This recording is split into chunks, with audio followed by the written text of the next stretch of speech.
Assalamualaikum warahmatullahi wabarakatuh. Perkenalkan, nama saya Alia Syari. Saya merupakan mahasiswa dari jurusan Ilmu Ekonomi, Fakultas Ekonomi Universitas Negeri Padang.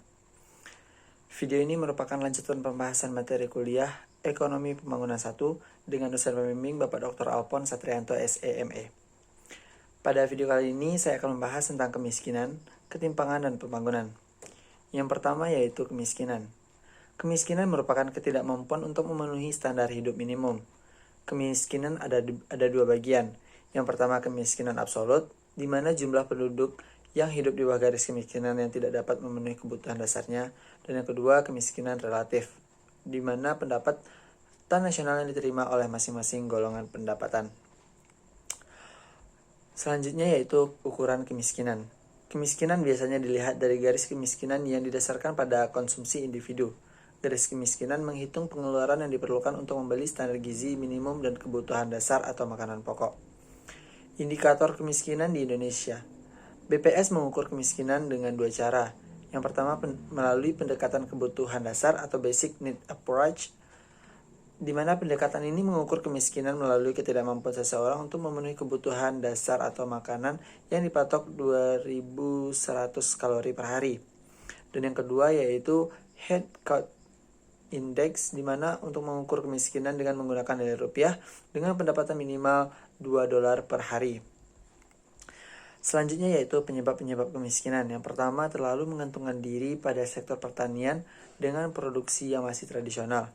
Yang kedua, kepemilikan sumber daya yang tidak sama yang menimbulkan distribusi pendapatan yang timpang. Dan yang ketiga, perbedaan kualitas sumber daya manusia. Keempat, perbedaan terhadap akses modal. Di mana solusi dari kemiskinan bisa diatasi dengan yang pertama, mobilitas tenaga kerja pedesaan yang belum didayagunakan. Yang kedua, menyusun kerangka lembaga pedesaan. Yang ketiga, mentransfer sumber daya pertanian ke industri. Dan yang keempat, pertanian dengan teknologi.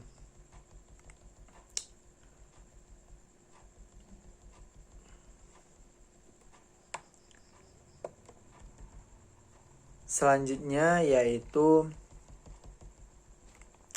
mengukur ketimpangan distribusi ukuran. Yang pertama menggunakan the Lorenz curve dan memperkirakan koefisien Gini. Distribusi fungsional. Ukuran distribusi pendapatan kedua yang lazim digunakan oleh kalangan ekonom adalah distribusi pendapatan fungsional atau pangsa distribusi pendapatan per faktor produksi atau functional of factor share distribution of income. Ukuran ini berfokus pada bagian dari pendapatan nasional total yang diterima oleh masing-masing produksi atau tanah, tenaga kerja, dan modal.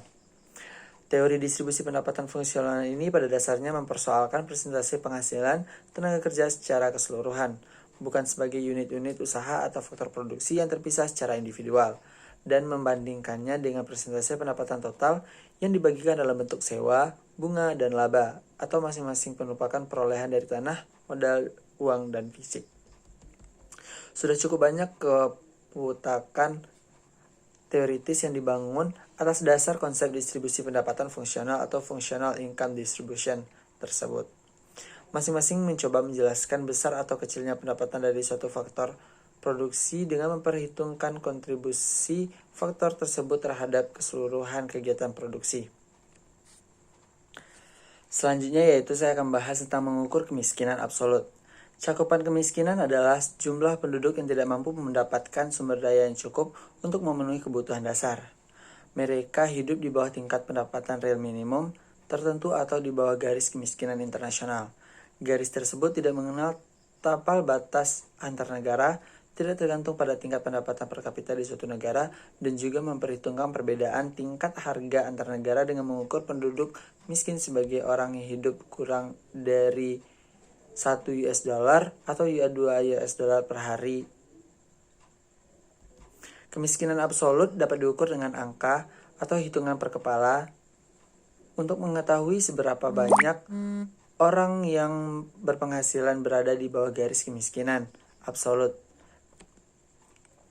Ketika hitungan per kepala tersebut dianggap sebagai bagian dari populasi total, N, kita memperoleh indeks per kepala H per N. garis kemiskinan ditetapkan pada tingkat yang selalu konstan secara real, sehingga kita dapat menelusuri kemajuan yang diperoleh dalam menanggulangi kemiskinan pada level absolut sepanjang waktu.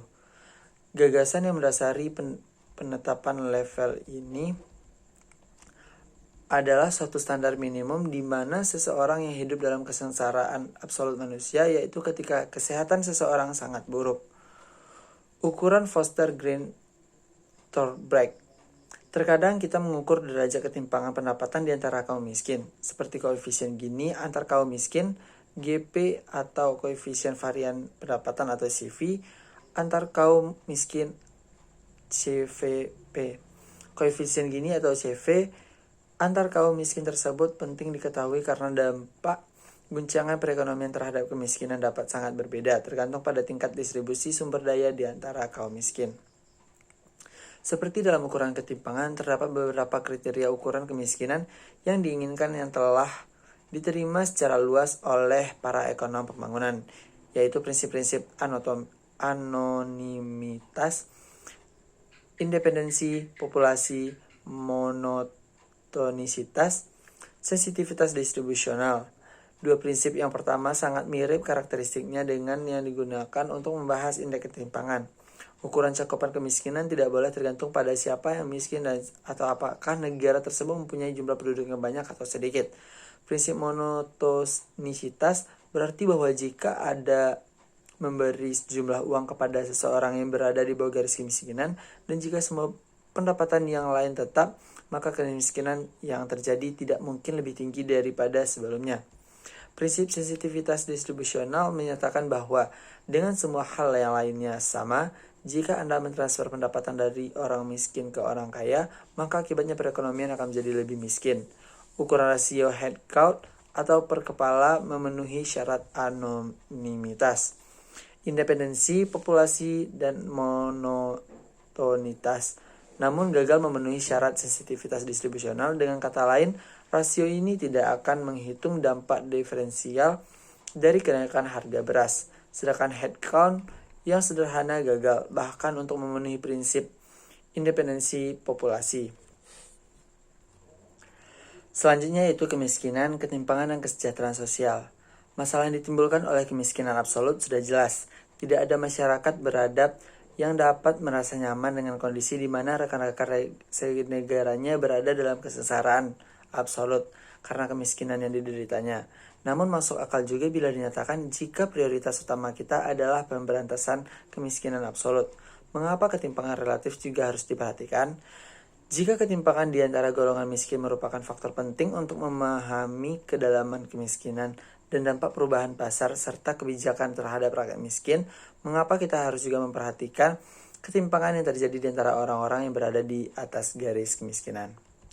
Pertama, ketimpangan pendapatan yang ekstrim menyebabkan efisiensi ekonomi. Penyebabnya sebagian adalah pada tingkat pendapatan rata-rata. Berapapun, ketimpangan yang semakin tinggi akan mengakibatkan semakin kecilnya populasi yang memenuhi syarat untuk mendapatkan pinjaman atau sumber kredit yang lain. Di samping itu, salah satu definisi dari kemiskinan relatif adalah ketiadaan kolateral. Ketika individu yang berpenghasilan rendah tidak dapat meminjam uang, pada umumnya mereka tidak dapat menyediakan pendidikan yang memadai bagi anak mereka atau memenuhi kebutuhan mengembangkan bisnis. Di samping itu, ketimpangan dapat menyebabkan alokasi yang tidak efisien. Ketimpangan yang tinggi menyebabkan penekanan yang terlalu tinggi pada pendidikan tinggi dengan mengorbankan kualitas universal pendidikan dasar. Alasan kedua yang harus dipertimbangkan menyangkut ketimpangan yang terjadi di antara penduduk yang berada di garis kemiskinan adalah bahwa disparitas pendapatan yang ekstrim melemahkan stabilitas sosial dan solidaritas. Lebih celaka lagi, ketimpangan yang tinggi justru memperkuat kekuatan politisi golongan karya di samping kekuatan tawar-menawar ekonomi mereka. Ketimpangan yang tinggi mempermudah pembaruan rent yang meliputi berbagai tindakan seperti lobby, sumbangan politisi yang besar, penyuapan, kronisme. Akhirnya ketimpangan yang ekstrem pada umumnya dipandang tidak adil. John Rawls, seorang filsuf terkenal, menunjukkan sebuah eksperimen pikiran untuk membantu menjelaskan mengapa demikian seandainya. Sebelum Anda dilahirkan di dunia ini, Anda dapat mendapat kesempatan untuk memilih keseluruhan derajat ketimpangan di antara penduduk-penduduk bumi, tetapi Anda tidak dapat diperkenalkan memilih identitas Anda sendiri. Akibatnya, sebagian besar orang yang memilih negara dan tingkat ketimpangan pendapatan tertentu dengan asumsi bahwa tingkat ketimpangan hubungan dengan insentif untuk bekerja keras atau berinovasi. Selanjutnya, pembangunan dualistik dan pergeseran kurva Lorenz. Sejumlah tipologi khusus dalam buku klasiknya berjudul Poverty, Inequality and Development, Gary Phil menunjukkan penggunaan kurva Lorenz untuk menganalisis 3 kasus terbatas dalam pembangunan dualistik. Ia membedakannya menjadi 3 topologi pembangunan. Yang pertama, topologi pertumbuhan perluasan sektor modern atau modern sector enlargement, di mana usaha pengembangan ekonomi 2 sektor atau sektor industri modern dan sektor industri tradisional bertumpu pada pembinaan dan pemekaran ukuran sektor modern dengan mempertahankan tingkat upah di kedua sektor. Yang kedua, topologi pertumbuhan pengayaan atau enrichment, sektor tradisional.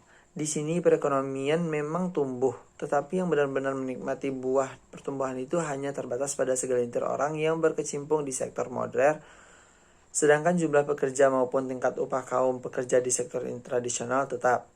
Hal ini seperti sering dijumpai di berbagai perekonomian di Amerika Latin dan Afrika.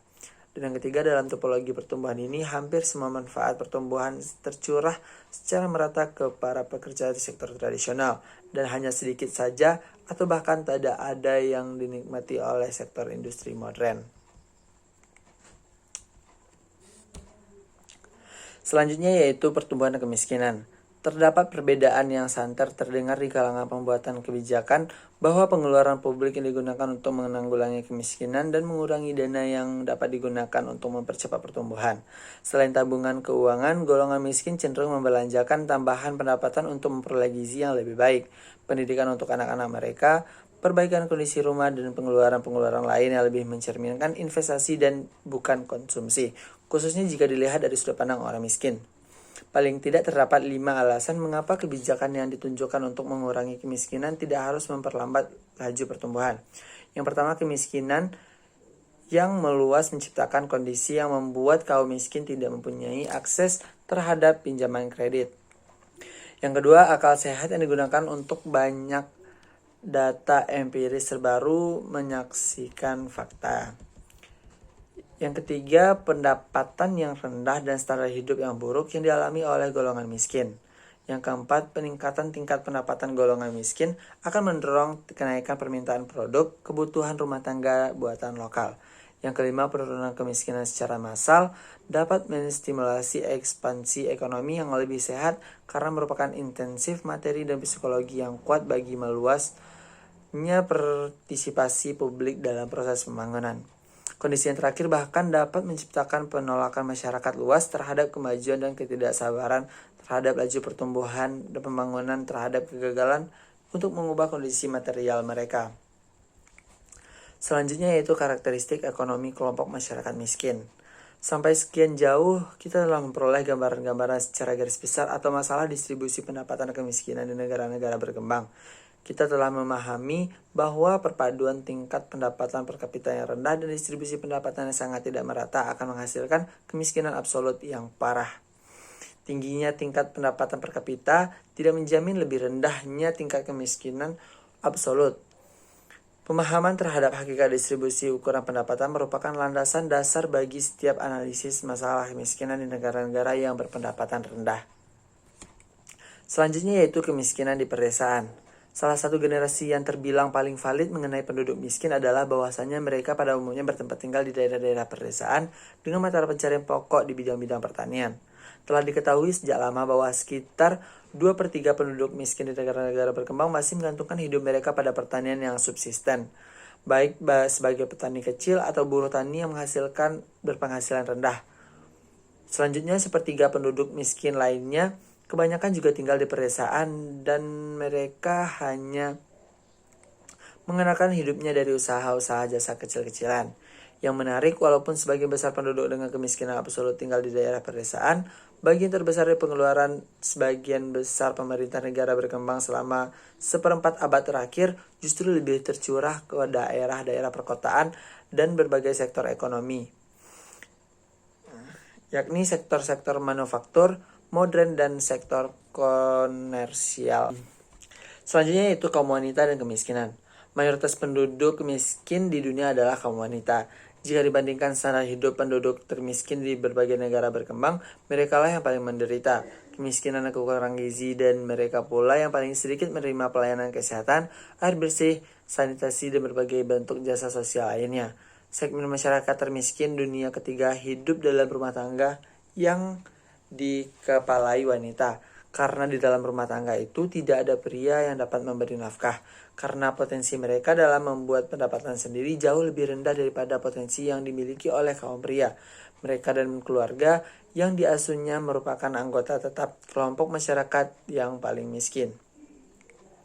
Di daerah-daerah perkotaan sekalipun, kaum wanita sulit mendapatkan pekerjaan formal di perusahaan swasta maupun di lembaga pemerintah. Akibatnya, mereka terpaksa terkungkang dalam bidang-bidang kerja yang berhasilan atau berproduktivitas rendah, bahkan yang ilegal. Di pedesaan, situasinya sama sekali tidak baik. Kaum wanita di situ juga sangat sulit mendapatkan yang akan memberikan sejumlah penghasilan secara tetap dan sering menjadi pokok bahasan dalam peraturan-peraturan yang ditujukan untuk melaksanakan pendapatan potensial. Namun pendapatan rumah tangga saja itu belum cukup untuk menjelaskan kesengsaraan relatif yang diderita kaum wanita karena keluarga yang dikepalai oleh wanita umumnya ditemui pada segmen masyarakat termiskin. Selain itu, hanya sedikit di antara mereka yang bisa meneruskan sekolah ke jenjang lebih tinggi karena mereka sejak dini sudah harus turut bekerja atau sedikit mencari nafkah, sedikit berpenghasilan dalam rangka menegakkan tiang ekonomi keluarga. Selanjutnya yaitu etnik minoritas, penduduk pribumi, dan kemiskinan. Dalam beberapa tahun terakhir, konflik-konflik domestik dan bahkan perang saudara bersumber dari persepsi berbagai kelompok etnis yang menganggap bahwa mereka tersisih dalam persaingan memperebutkan sumber daya dan lapangan kerja yang terbatas. Meskipun kemiskinan relatif yang diderita oleh etnis minoritas dan penduduk pribumi sulit diperoleh atau karena pertimbangan-pertimbangan politik, hanya sedikit sekali negara yang bersedia mengangkat masalah ini. Hasilnya secara jelas menunjukkan bahwa sebagian besar penduduk pribumi itu sangat miskin dan mengalami malnutrisi, buta huruf, hidup dalam lingkungan kesehatan yang buruk, serta menganggur. Akhirnya harus diingat bahwa kaum miskin berasal dari negara miskin walaupun tampak seperti pengamatan yang rendah. Selanjutnya itu cakupan pilihan kebijakan. Beberapa pertimbangan dasar. Negara-negara berkembang yang berkeinginan untuk mengetaskan kemiskinan serta menanggulangi ketimpangan distribusi pendapatan haruslah mengetahui segenap pilihan cara yang tersedia dan memilih hal yang terbaik di antaranya untuk mencapai tujuan-tujuan tersebut. Namun kebijakan-kebijakan ekonomi di negara berkembang dalam rangka menanggulangi masalah kemiskinan, maka kita dituntut untuk mengetahui dan memahami segenap faktor penentu atau determinan dari distribusi pendapatan dalam suatu perekonomian dan juga memahami intervensi pemerintah yang menimbulkan pengaruh yang benar-benar efektif. Selanjutnya itu cakupan pilihan kebijakan, beberapa pertimbangan dasar. Yang pertama, bidang-bidang intervensi. Kita dapat mengidentifikasikan 4 bidang luas yang terbuka bagi intervensi kebijakan pemerintah yang berkaitan erat dengan keempat elemen pokok tersebut. Keempat elemen pokok tersebut adalah sebagai berikut. Yang pertama, mengubah distribusi fungsional. Yang kedua, memeratakan distribusi ukuran. Yang ketiga, meratakan atau mengurangi distribusi ukuran golongan penduduk berpenghasilan tinggi. Dan yang keempat, meratakan atau meningkatkan distribusi untuk ukuran golongan penduduk berpenghasilan rendah. Perbaikan distribusi ukuran melalui redistribusi progresif kepemilikan aset-aset. Jika tingkat harga dan utilitas atau pendayagunaan atas setiap jenis faktor produksi atau tenaga kerja, tanah, serta modal sudah optimal, maka kita dapat dengan mudah memperkirakan penerimaan total dari masing-masing aset tersebut. Determinan terpenting yang menentukan merata atau tidaknya distribusi pendapatan dari suatu masyarakat atau negara.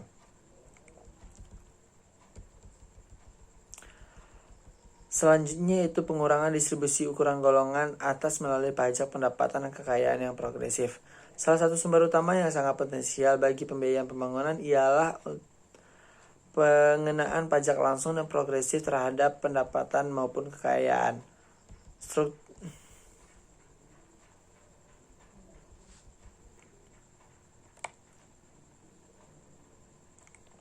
Pengurangan distribusi ukuran golongan atas melalui pajak pendapatan dan kekayaan yang progresif. Salah satu sumber utama yang potensial bagi pembiayaan pembangunan itu adalah pengenaan pajak langsung dan progresif terhadap pendapatan maupun kekayaan. Struktur pajak progresif dalam pelaksanaannya sering berubah secara ajaib menjadi pajak regresif, sehingga kelompok masyarakat yang berpendapatan rendah dan menengah membayar pajak dalam proporsi yang lebih besar dari pendapatan mereka dibandingkan sekelompok orang berpenghasilan tinggi. Alasannya sederhana saja, kelompok penduduk miskin langsung dikenai pajak pada sumber pendapatan atau pengeluarannya. Demikianlah pembahasan video kali ini tentang kemiskinan, ketimpangan, dan pembangunan. Terima kasih sudah menyaksikan. Saya akhiri. Assalamualaikum warahmatullahi wabarakatuh.